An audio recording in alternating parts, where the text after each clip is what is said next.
The datapad was still warm. That was the first thing Fleetalist Verith noticed when she pulled it from the dead human's hand.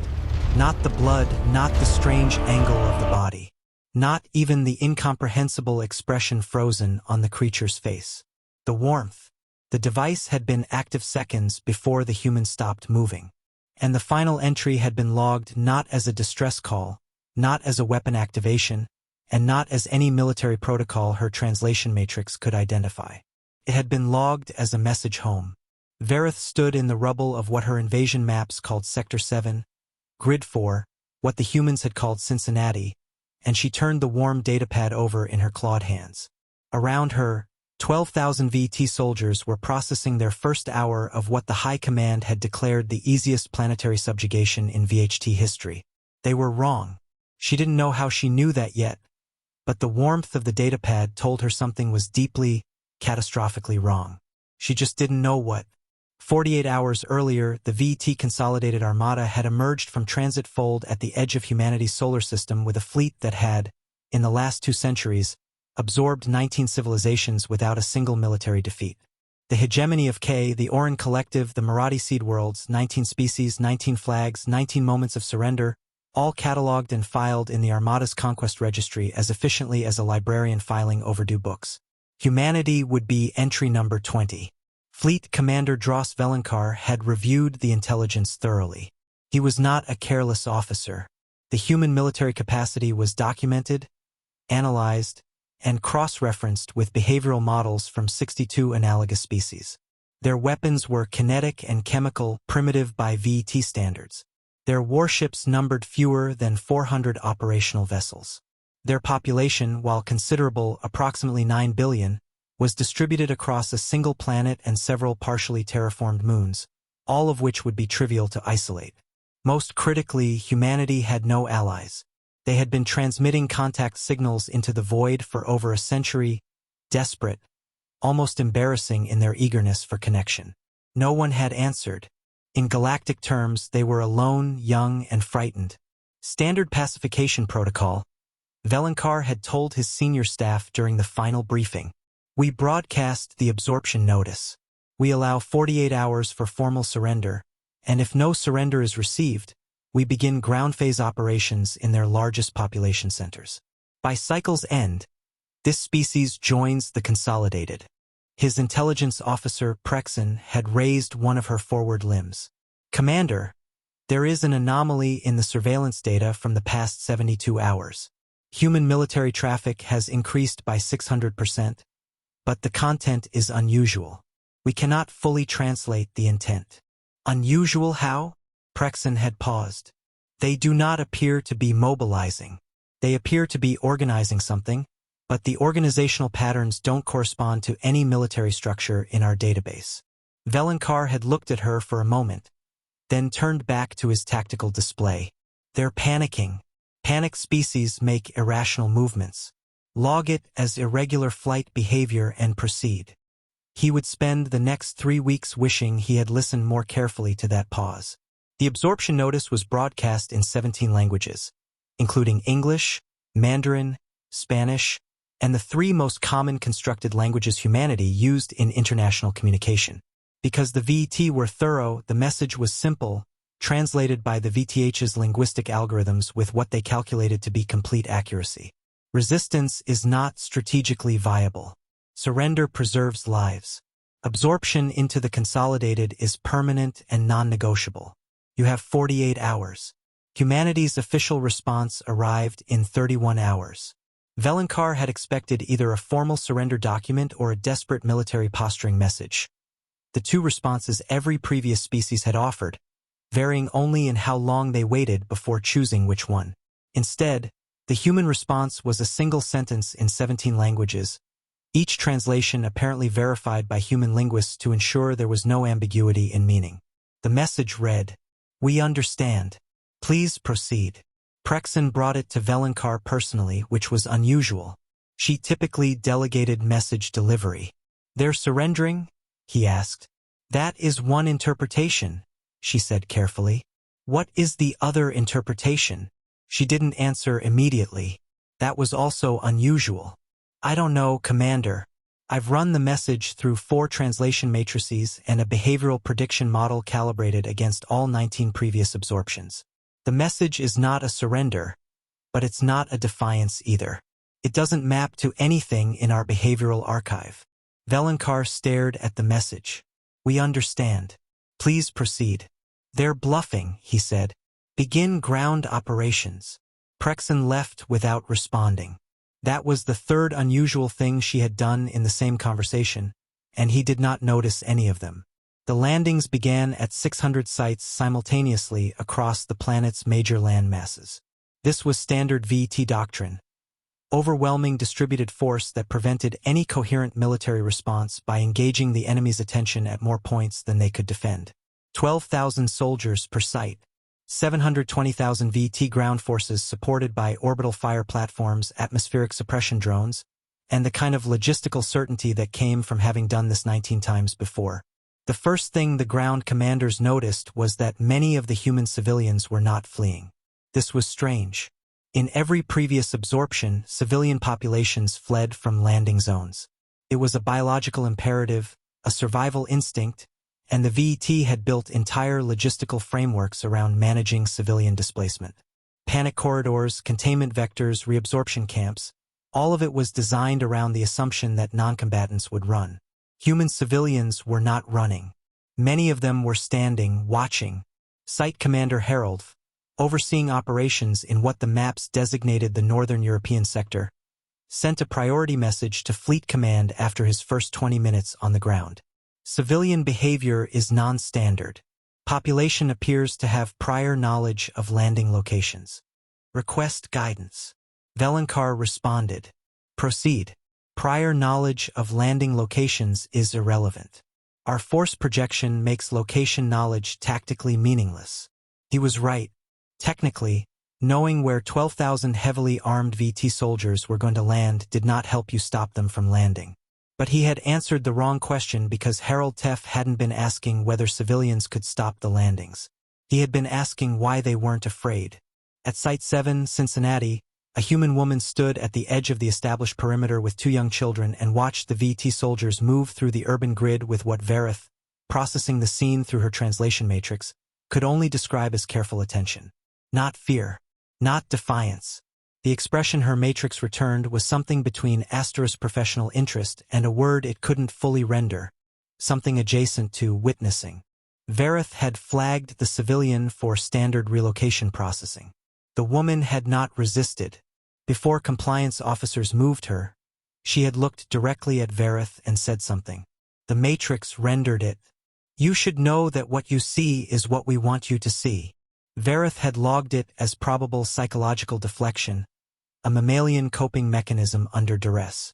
She had logged it because the regulations required her to log all civilian verbal interactions. She had not escalated it because she didn't know what to escalate. She would spend the next 6 hours replaying those words in a loop she couldn't silence. By hour 4 of the ground operations, the VET had achieved 93% site control across all 600 landing zones. The human military had offered what could generously be called resistance. Small unit engagements, brief defensive actions at hardened positions, the kind of tactical friction you expected from a species that had no real alternative. None of it changed the outcome. The VTH ground forces were better equipped, better trained, and operating under complete orbital fire support. The human soldiers who engaged them fought with what Veritha's combat analysts described as unusual ferocity for a losing engagement. But ferocity without strategic advantage was just a delay.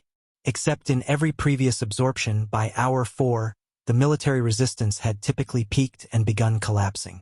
You could see it in the command communications, the desperation shifting to demoralization, the organized resistance fragmenting into individual flight. It was a predictable curve. 19 data points all agreed. Human military resistance at hour 4 was not collapsing. It was reorganizing. Prexen pulled the pattern analysis herself and stood looking at it for a long time before calling Velinkar. Commander, the human resistance topology is changing but not diminishing. They are not fighting to hold positions. Then what are they fighting for? I'm not certain yet. A pause. They appear to be fighting to learn. Each engagement is brief, tactical, and then the surviving human units withdraw in a specific direction. The pattern is they're collecting something. Information, possibly, or they're testing something. I can't determine which. Velenkar pulled up the tactical overlay. He looked at it. The human withdrawal vectors did form a pattern now that Prexen had flagged it, a distributed, rotating pattern that no single site would reveal. But that became visible when you overlaid all 600 sites simultaneously. The pattern pointed inward toward the center of each continent, toward something the human maps identified as their interior mountain ranges, their deep forest zones, their underground infrastructure corridors. They're retreating to defensible terrain, he said. Standard for a losing force.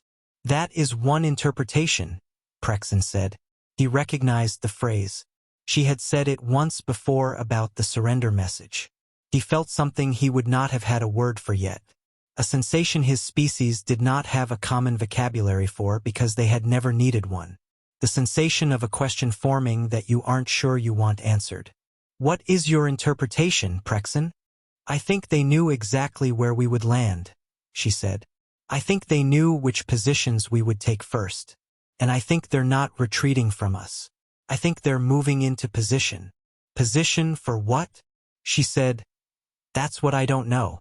And I think not knowing is the answer. The warm datapad in Veritha's hands. She had been standing in the rubble for 7 minutes, which was 6 minutes longer than any single object in a combat zone warranted. She finally looked at the screen. The message the dead human had sent in the final seconds before VTH combat rounds ended him was addressed to someone named Alina and contained 4 words. It's going exactly right.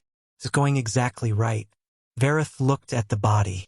Male, late 30s by human biological indicators. Combat insignia that her matrix identified as belonging to a unit designation. She cross-referenced it. 3rd Reconnaissance Battalion. Not a frontline combat unit, a reconnaissance unit. A unit whose entire institutional purpose was observation, documentation, and information collection. He had died in a forward position, outnumbered with weapons he must have known were insufficient, in a city he had known would be invaded, and his last transmission said it was going exactly right. She forwarded the message to Prexen with a single attached note. We have made an error. I don't know what it is yet. Prexen's response came back in under 90 seconds. 4 words again, but different ones. I know. Come to me. The intelligence center Prexen had established aboard the command carrier was, by hour 9, a room that felt distinctly different from what it had been at hour 1. The tactical displays were the same. The data streams were the same. But the analysts inside it moved differently, slower, more careful. The way organisms moved when they were beginning to suspect the ground beneath them was less solid than it appeared. Prexen met Verith at the entrance. She did not waste time. Every VTH soldier killed in ground operations so far, she said, pulling up a display. 412 confirmed casualties. Now look at where they were killed. The map showed the distribution. Verith studied it. They're distributed, not concentrated. We don't have any sites with catastrophic loss. That was reassuring, actually. No tactical disaster. No ambush that had destroyed a unit. Look at the method, Prexen said. Not the location. The method. Verith looked at the casualty analysis data her analysts had compiled. Then she stopped. Then she looked again more carefully because the first time she had looked, she had processed it as a data anomaly and her mind had tried to smooth it into something that made sense. But it didn't make sense. Every single VT soldier killed in the first 9 hours of the ground operation had been killed by a different method. Not just different weapons. Different tactical approaches, different engagement geometries, different timing windows. The humans had used 67 distinct engagement methods across 412 casualties, and not a single method had been repeated. They're not trying to kill us, Verith said, and she heard how strange the words sounded when she said them aloud. They're cataloging us. Every engagement, Prexen said. They're finding out what works, what doesn't work, where our armor is weakest, how we respond to specific stimuli, how long our reaction time is under different conditions, how our units communicate under fire, what commands we give when surprised versus when we have time to think. She paused. Verith, they've been fighting us for 9 hours, and they have lost approximately 11,000 soldiers. 11,000 against 412. That was the kind of ratio that should have meant the humans were being annihilated. And yet, Prexen continued, not a single large human unit has been destroyed. They've lost 11,000 individual soldiers in engagements spread across every site, but every large formation unit, every organized group above approximately 50 individuals, is still intact, still moving, still. She pulled another display. Still transmitting. The transmission data was dense. Vareth had to parse it for a moment. They're sending everything back. Every engagement, every casualty, every observation. She looked at Prexen. To where? That, said Prexen, is the question I cannot answer. The transmission vectors are distributed and encrypted in a way our systems haven't broken, but they're going somewhere. Vareth thought of the dead soldier's datapad. It's going exactly right. She thought of the woman at the perimeter. What you see is what we want you to see. She thought of the response to the absorption notice. We understand. Please proceed. Prexen, she said slowly. When did human military communications traffic spike by 600%?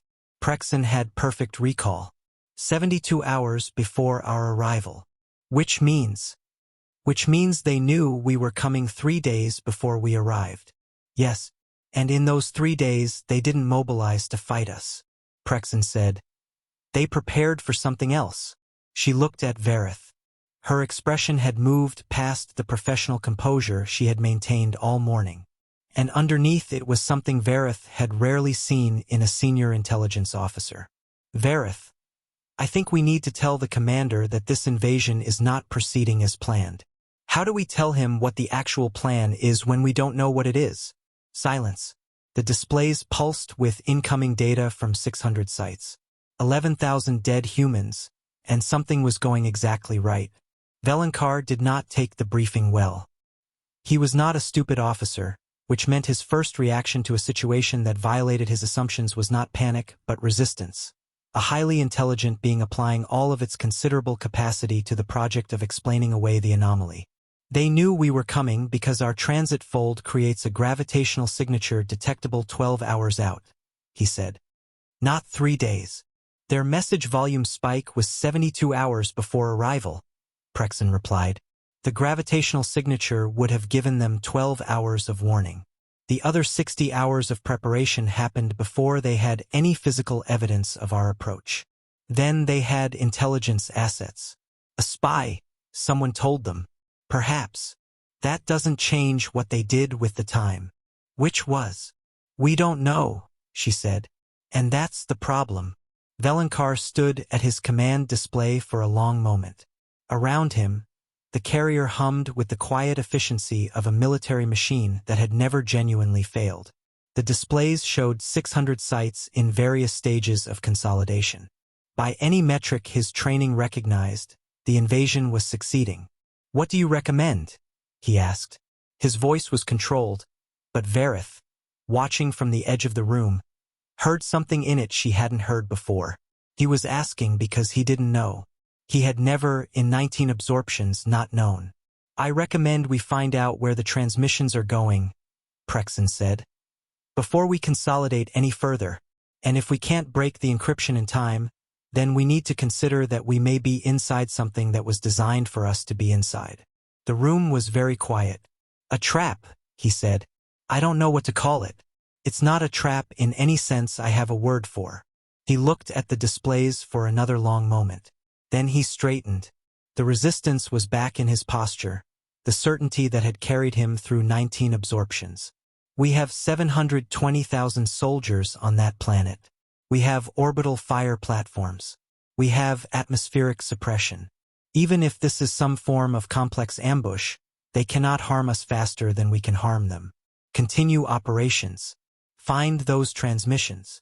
Prexen said nothing. Vareth said nothing. They left the room together and stood in the corridor outside. And after a moment, Prexen said quietly, Find where the transmissions are going. Everything depends on that. Everything we can do depends on that. Vareth said, I have a feeling everything they're doing depends on something else entirely. They found the transmission destination at hour 16. It wasn't where any of them had expected. It wasn't in the mountains or the underground corridors or any of the hardened positions VT tactical doctrine would have identified as a logical command center. It was distributed, woven through a network of what human infrastructure maps labeled as civilian data relays, agricultural monitoring systems, weather satellites, and deep-sea communication cables. The humans had not built a single command center.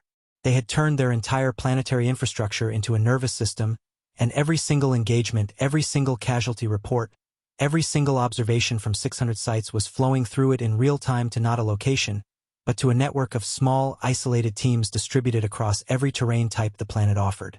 Analysis teams, Verith said. Reading the intercepts her team had managed to partially decode. They're not sending the data to generals. They're sending it to analysts, researchers, scientists. The analysts on her team looked at each other. They're studying us, said a young signals officer named Grathfell. He had been recruited out of the VT Science Directorate 3 years ago for his pattern recognition capabilities. And he looked now the way people looked when a pattern revealed itself to be much larger than the dataset that had suggested it. Not just tactically. Look at these team designations. This one is xenobiological. This one is materials analysis. This one is... He stopped. What? Verith asked. Psychological modeling, he said. They have a team doing psychological modeling of VT command decision-making in real time during the invasion. He looked up. They're building a model of how we think. Verith stared at the intercepts. 11,000 dead humans.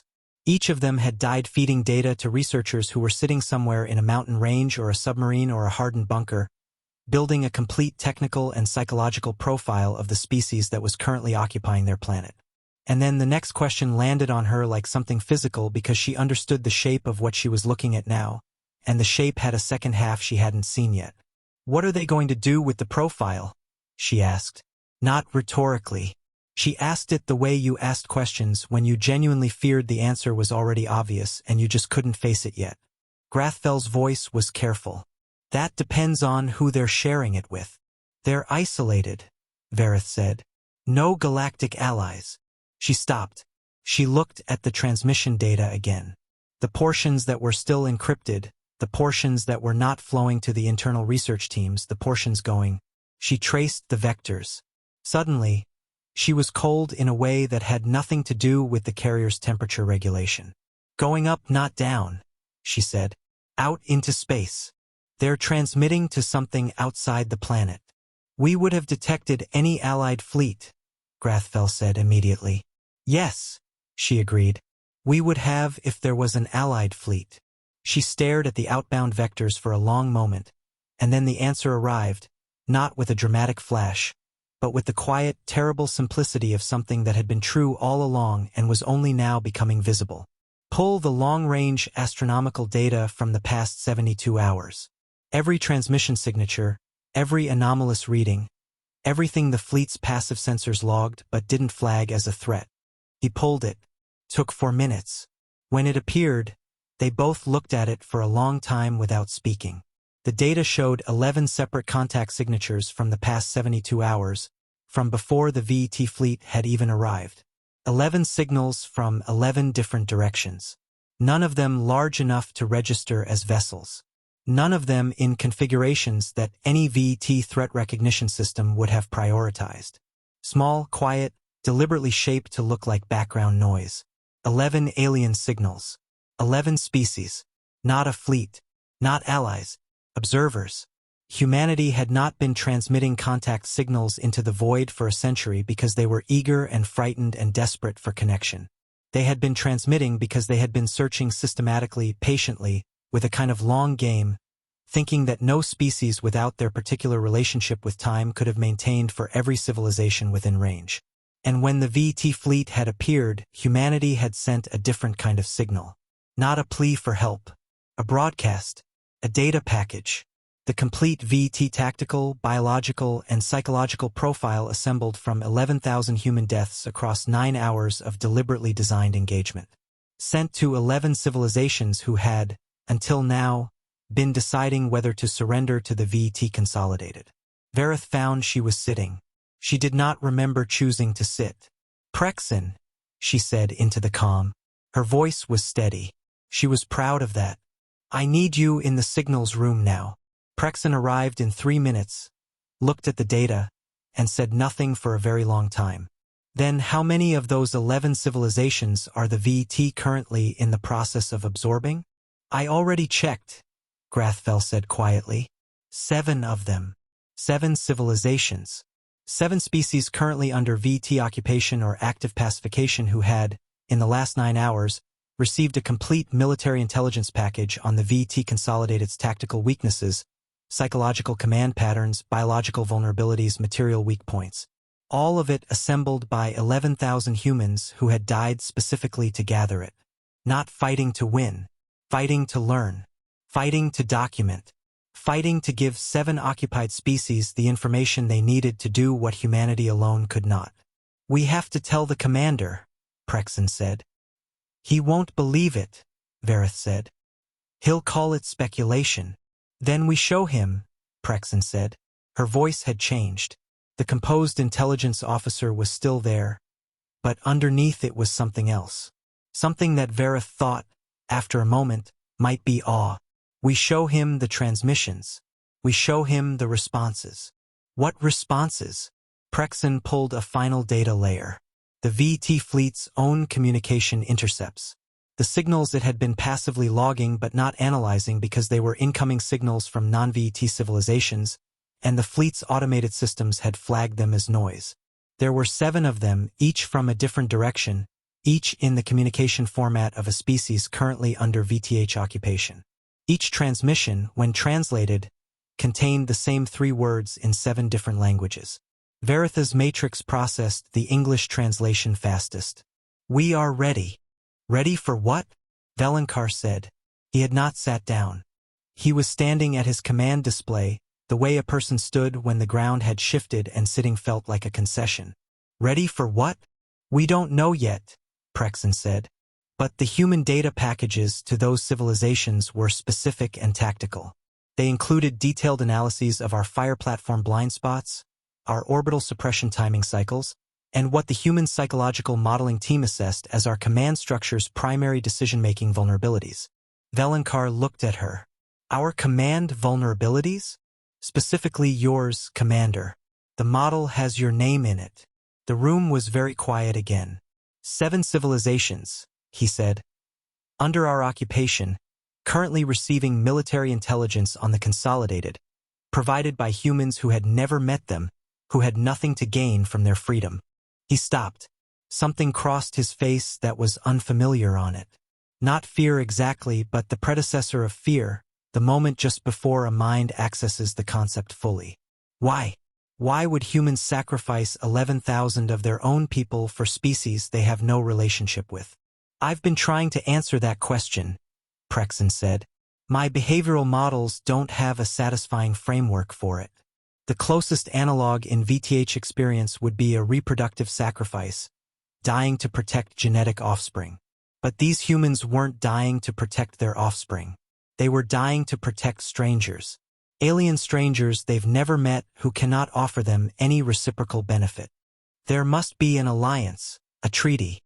There are no records of any contact between humanity and those 7 species," Prexen said. "None.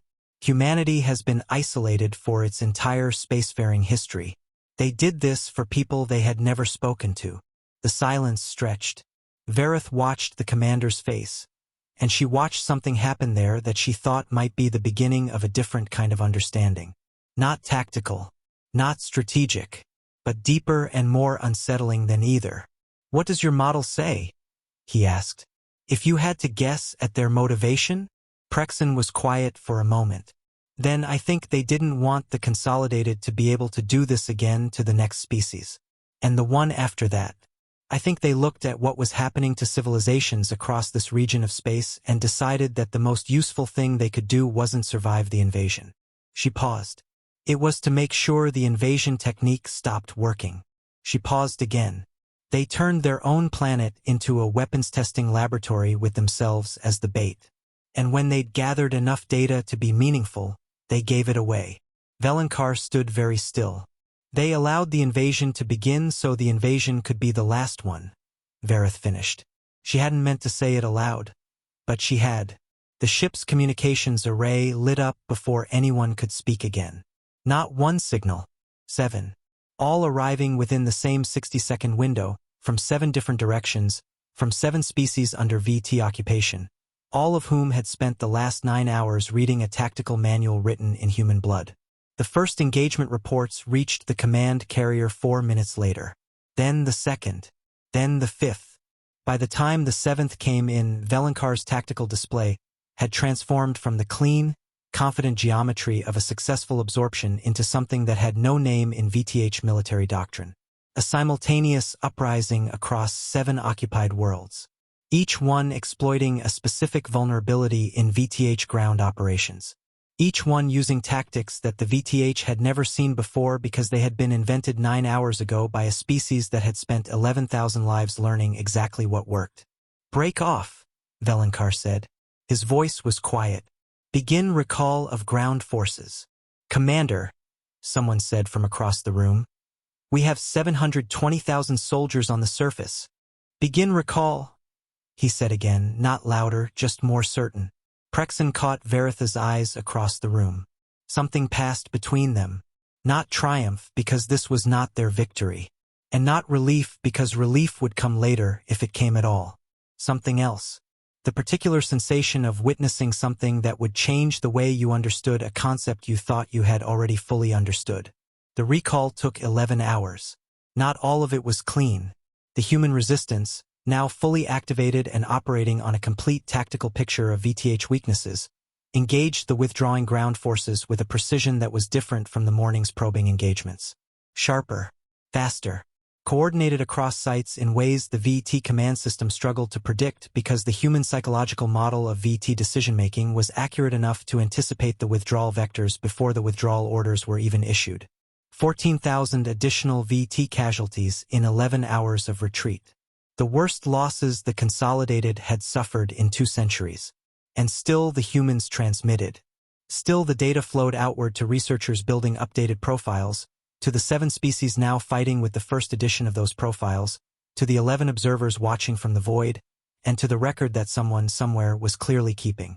Vareth stayed in the signals room through the entire recall. She told herself it was because she needed to monitor the communications traffic. But that wasn't the real reason. The real reason was that she needed to understand, and she had a feeling she was running out of time to look directly at the thing she was trying to understand. She had the dead soldier's datapad. She had kept it. She shouldn't have. It was evidence. It should have been logged and analyzed by a proper forensics team. But she had kept it. She turned it over in her hands during those 11 hours the way she might have turned over a stone with something important written on it, even if the writing was in a language she was still learning. It was going exactly right. He had died knowing. He had died satisfied, not because he expected to survive, not because he thought his individual sacrifice was survivable, but because the thing he was part of was working. The plan was working, and the plan had never included his survival. He had known that when he agreed to it. He had known it well enough that his last act was not a plea, not a prayer, not an attempt to document his fear. It was a message to someone named Alina to confirm that everything was proceeding as designed. There was a terrible kind of love in that. She turned the datapad over again.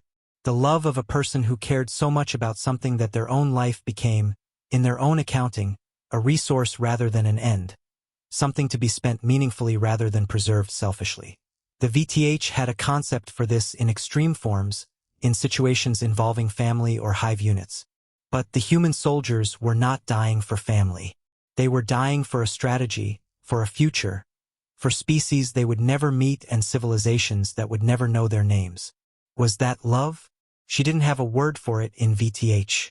She wasn't sure any of the 19 absorbed civilizations would have had a word for it either. She thought, we did not understand what we were invading. We thought we were invading a planet. We were invading a decision that had already been made. The VT fleet left the solar system in full withdrawal 31 hours after the landings began.